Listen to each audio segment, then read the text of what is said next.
Assalamualaikum warahmatullahi wabarakatuh. Salam dan bahagia. Kenalkan, nama saya Sarini binti Saleh, NIM 2019-012-090, Prodi Teknik Industri C. Saya akan membahas tentang mesin perkakas, yaitu ada mesin bubut dan mesin milling. Untuk itu kita harus tahu dulu apa yang dimaksud dengan mesin bubut, apa saja fungsi dan karakteristik benda yang dikerjakannya. Yang kedua, jelaskan bagian-bagian mesin bubut dan fungsinya. Yang ketiga, jelaskan proses pengerjaan produk di mesin bubut.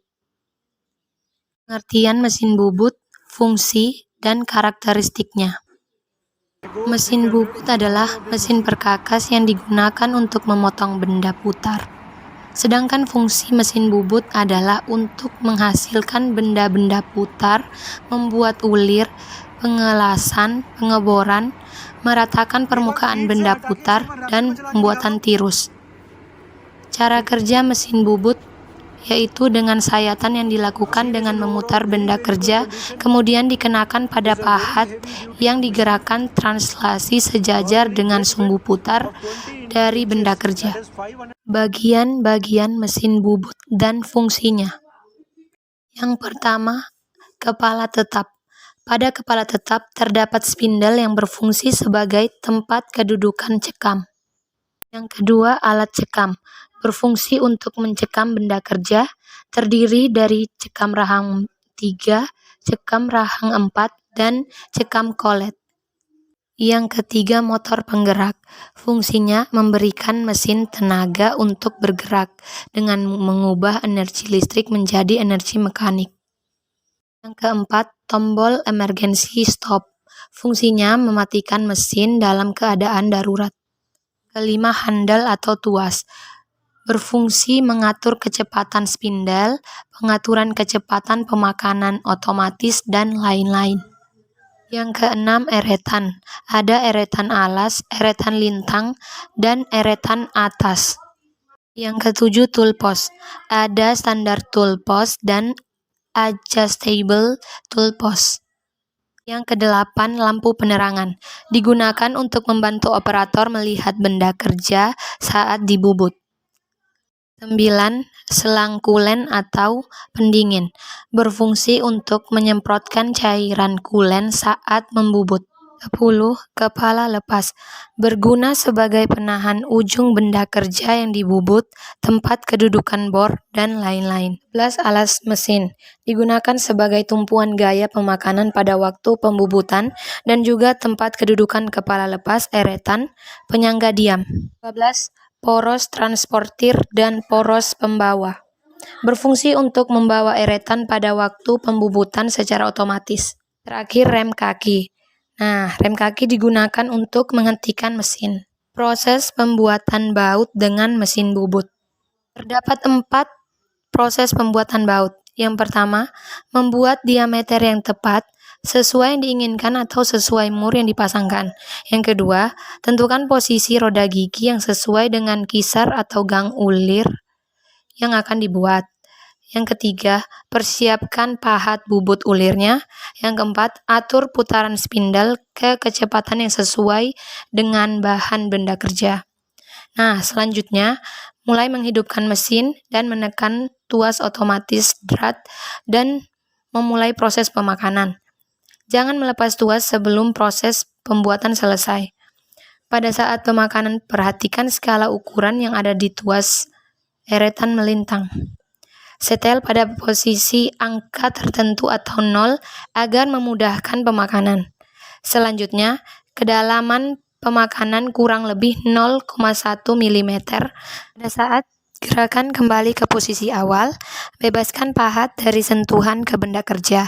Setelah kembali ke posisi awal, kembalikan ke titik pemakanan yang ditandai tadi, ditambah 0,1 mm untuk pemakanan berikutnya. Begitu seterusnya sampai mendapat ulir yang pas dengan murnya. Mesin milling. Pertama, apakah yang dimaksud dengan mesin milling? Apa saja fungsi dan karakteristik benda yang dikerjakan mesin milling? Yang kedua, jelaskan bagian-bagian mesin milling dan fungsinya. Yang ketiga, jelaskan proses pengerjaan produk di mesin milling. Pengertian, fungsi, dan karakteristik mesin milling. Mesin milling adalah mesin perkakas yang menghasilkan sebuah bidang datar di mana pisau berputar dan benda bergerak melakukan langkah pemakanan. Fungsi mesin milling adalah untuk mengerjakan proses permesinan dari logam dengan gerakan utama pahat potongnya. Kemudian prinsip kerjanya, tenaga untuk pemotongan berasal dari energi listrik yang diubah menjadi energi gerak utama oleh sebuah motor listrik. Selanjutnya akan diteruskan melalui translasi untuk menghasilkan gerakan putar pada spindle mesin milling. Bagian-bagian mesin milling dan fungsinya. Yang pertama, alat mesin atau base. Bagian mesin paling bawah berfungsi sebagai pondasi dari mesin milling dan juga sebagai tempat pembuangan kulen yang telah digunakan.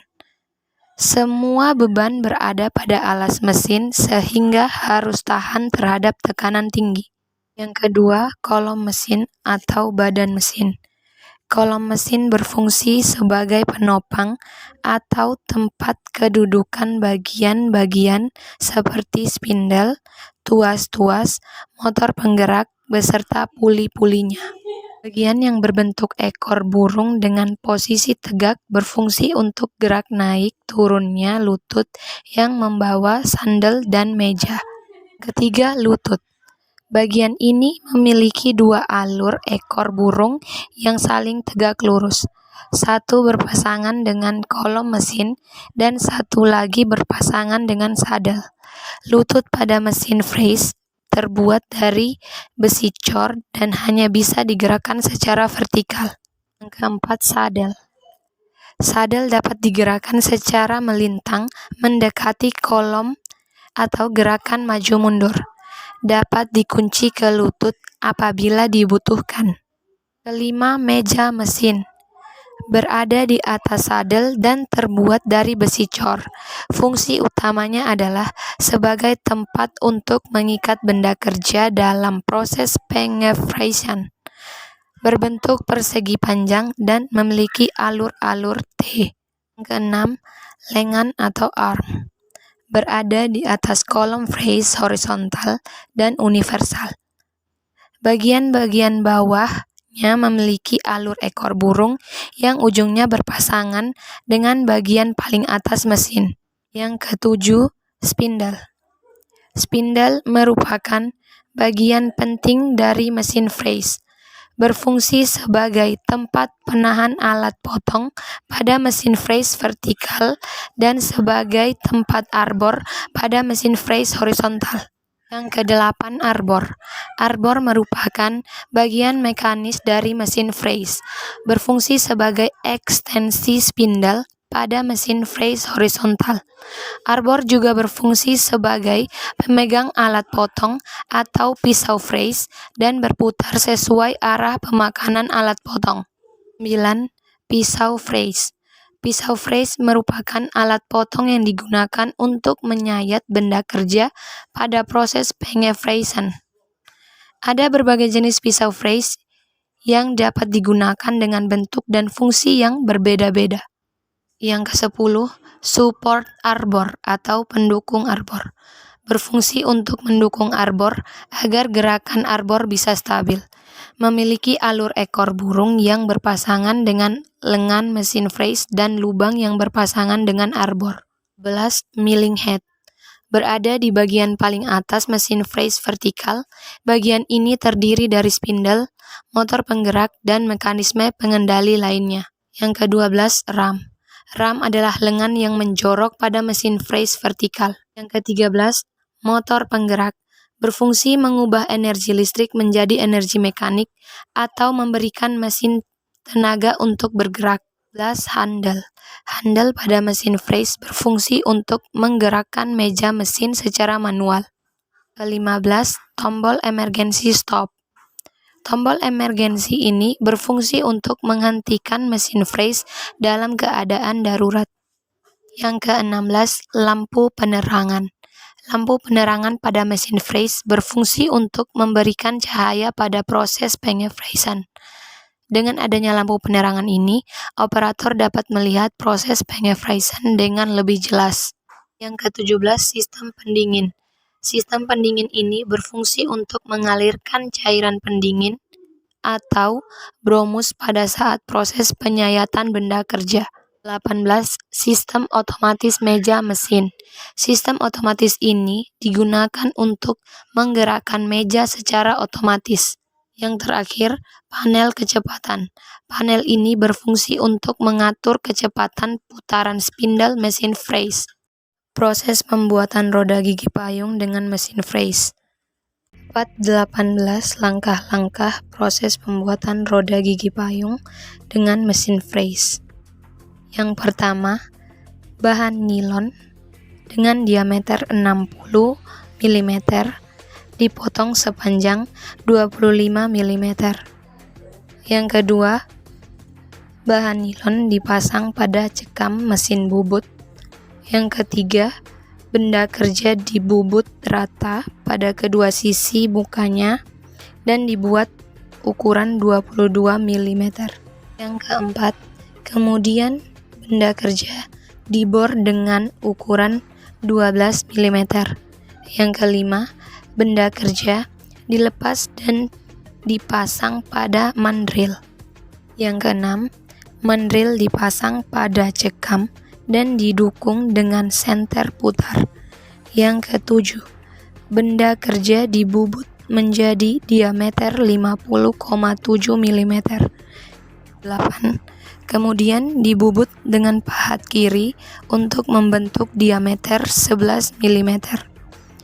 Ke-9, pahat diganti dengan pahat camper kiri dan lakukan pencamperan pada ujung-ujungnya sebesar 1 kali 45 derajat. Selanjutnya, pahat diganti dengan pahat rata kanan. Kemudian, proses pembubutan tirus konisnya. Selanjutnya, pengerjaan dipindah ke mesin Frais horizontal. Yang ke-13, kepala pembagi yang dapat diubah derajatnya dipasang pada meja mesin. 14. Kepala pembagi diubah derajatnya sebesar 45 derajat. Kemudian dilakukan penyayatan benda kerja sedalam 2,5 mm. Setelah semua profil terbentuk, kemudian kepala pembagi diturunkan sebesar 6 derajat. Benda dikepras sampai semua profil terkena. Setelah selesai, benda dilepas dan dipasang roda gigi payung yang baru, dan proses pengerjaannya sama dengan roda gigi payung sebelumnya.